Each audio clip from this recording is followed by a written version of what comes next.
Weeks ago, I got a phone call while I was at work from a certain Baron von Ryberg. Right? Hey, easy. I've been, blank. Been seeing you've been putting out a lot of books recently.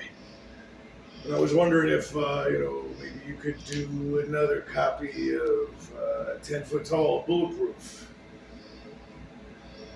And yeah, I would love to put out another book by you, Reberg. And in fact, do you think you could maybe put out the Samantha book I got? He said, darn toot. And 2 days later, he almost died. So that's my luck. He's doing well, though. He's doing real well. He's gonna come out of it. And here's a couple love poems that are plausibly about Jason Reberg. All right. This one's called "I Wear You Like a Freshly Healed Tattoo." I wear you like a freshly healed tattoo, a piece of infinity on mortal canvas. When they bury me, the mortician will see your colors, and even if he tries to conceal you, like a blemish, beneath every facade, there you'll be. I wear you like a freshly healed tattoo. I strip down, barren baby, in wonder of your luster, obnoxiously and perpetually. In pondering your permanence, at first my ecstatic affection for your intricate details overwhelms every other tract of cowboy skin in existence. I forget we began. We can only end in tears. I wear you like a freshly healed tattoo. Now that I'm allowed to get you wet, we'll stay in the shower for hours telling stories of how we got here. With you on me, we're stronger than the lions waiting to devour our corpses. We promise to make them starve, liver spots, and cower in fear. I wear you like a freshly healed tattoo. My friends will soon grow tired of the opportunities I find to tie you into every explanation.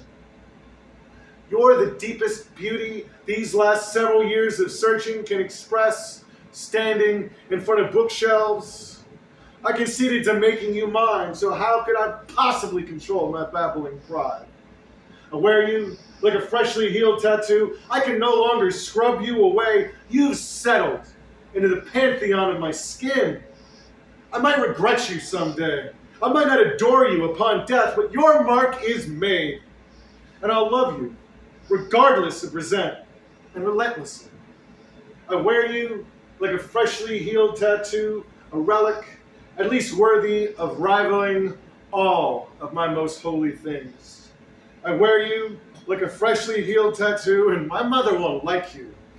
I wear you like a freshly healed tattoo, and I will never see myself or Paul Jason Brandy the same way ever again.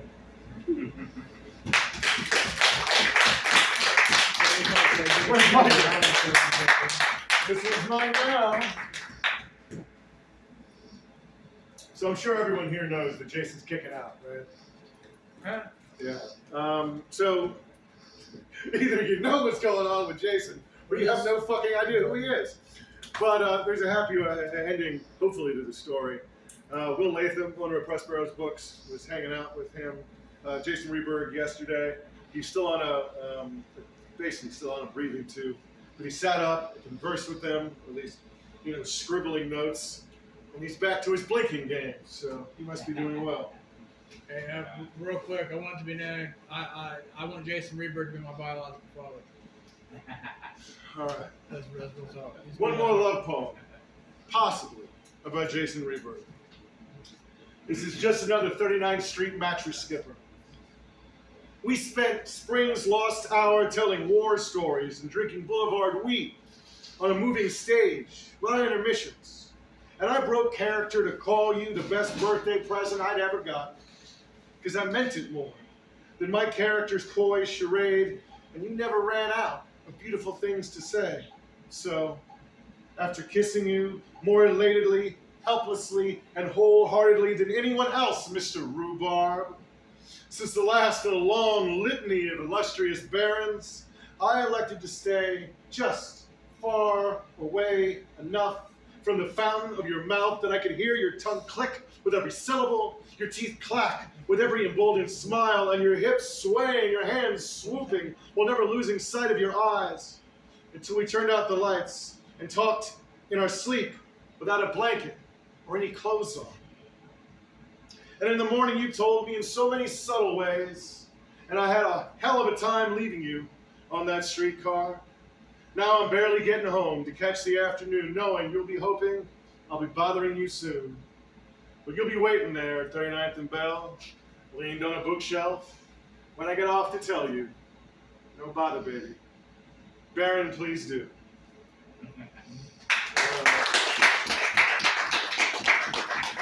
Woo!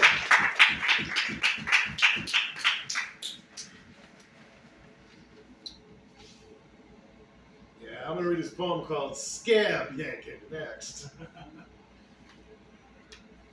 Don't lie, when you look at Edge, you think, Scab Yanker!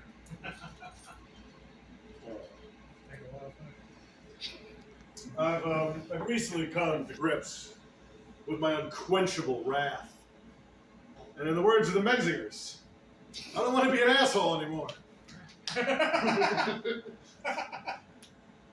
Traffic is crawling towards destinations, and I am a detonation, shredding my own skin with self-inflicted shrapnel, hoping it will hurt the air-conditioned people ahead of me and steal their peace as I scream through my open window. I am hot, and I am addicted to hating, mostly myself. The scars are evident in the spittle on my windshield and the fact that no one ever occupies the passenger seat. There is a bicyclist to blame, and courtesy to criticize. I could be home by now, alone, or at work, hiding from my coworkers, or even at the grocery store, buying microwave dinners and cheap, strong wine. If only those stupid motherfuckers in front of me would get out of the way. At one of the inevitable stoplights, I noticed two women running. Oh, and they are firm, and they are young, and they are beautiful, and they seem happy. And I wish they weren't, because I wish I could be them, but all I can come up with is that if I ran them over, there would be less things I can't have in this world. I am a detonation, and upon my destination, I will have nothing but time to waste and scabs to pick at.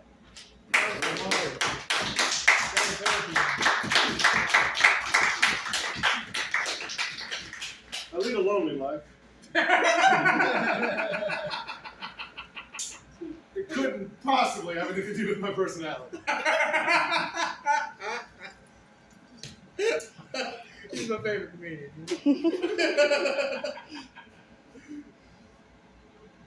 But I have a lot of dreams. I do. A lot of them are sexual. It's getting hard to make eye contact with my neighbors. What with all the time I spend staring at their blinds, hoping for an inch of insight into what a normal life looks like. They are newlyweds, and by most estimations, I've been dead since before they moved in. I'm careful to avoid them, but when both of their cars are in the driveway, it seems safe to sit on my front porch with a tall glass of warm whiskey and wait for the foreign sound of laughter. Sometimes, I even smell fresh cooked food. They're making a life together, and it can't be easy. I hear them fucking and fighting, but it's been so long, I don't know what either of those things would even look like anymore. I imagine they can't help but crash into each other. Their magnetism has been pulling me in too. I know they need each other in the same way I need them now. It's important to have something to come home to make life less lonely. They are mostly silhouettes. I see them like ghosts, and when I'm sleeping off the daily drunk, they roam around as proof there is so much left undone. When I wake up scared and confused in the middle of the night, I imagine they are lying naked in their bed, holding on to each other and life. I think of their bodies and how well they must fit together to form something approaching a whole, and it almost makes me feel like I could be whole again.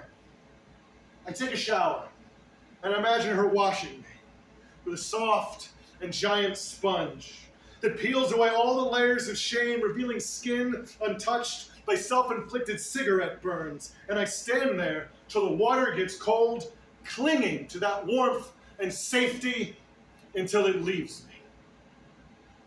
And I hope they're happy. And I mean, I hope they're happy. I hope they're happy. I hope they're happy. I hope they're happy, because God knows I'm not. And I'm pretty sure I'll never feel love again. So they better not stop loving each other.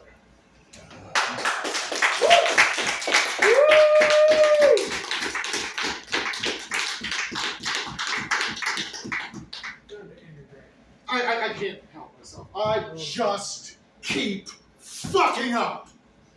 That's the title of this book. Why do I keep fucking up? The Grindstone Press, Evansville, Indiana. Yeah. $5. So whatever.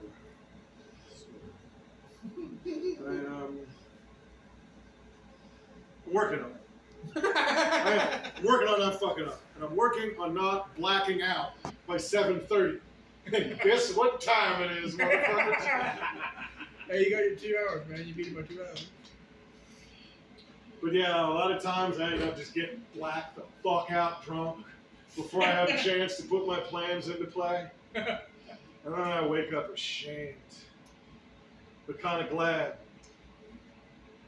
that I don't have to worry about what I did the night before. This one's called Birds.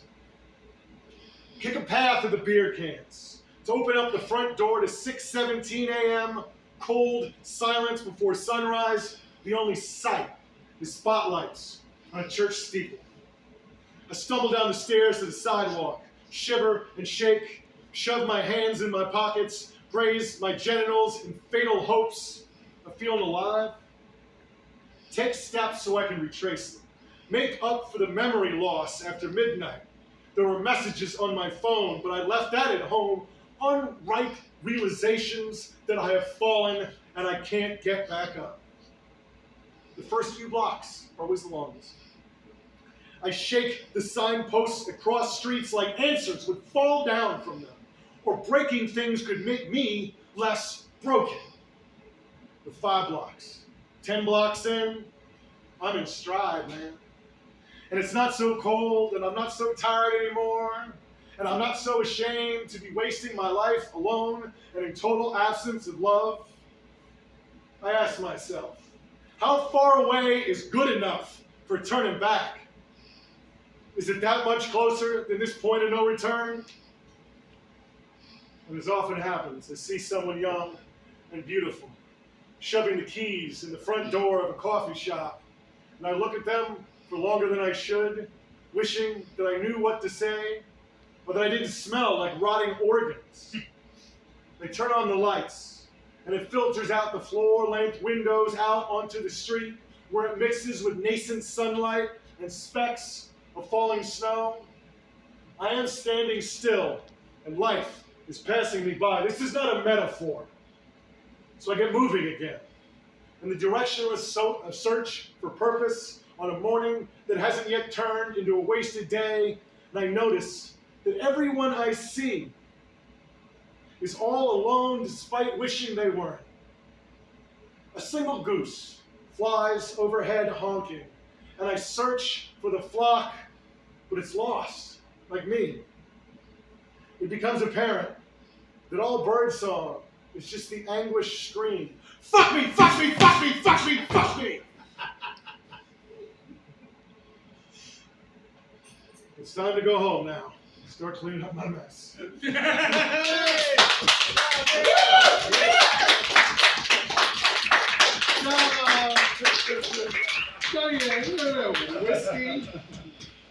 Whiskey doesn't really have.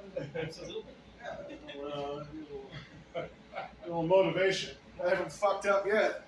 I got things to do. That's a double entendre.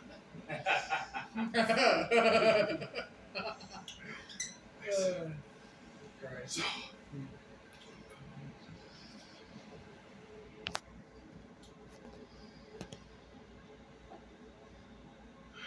I'm not good for much, but here's a short list. things I love.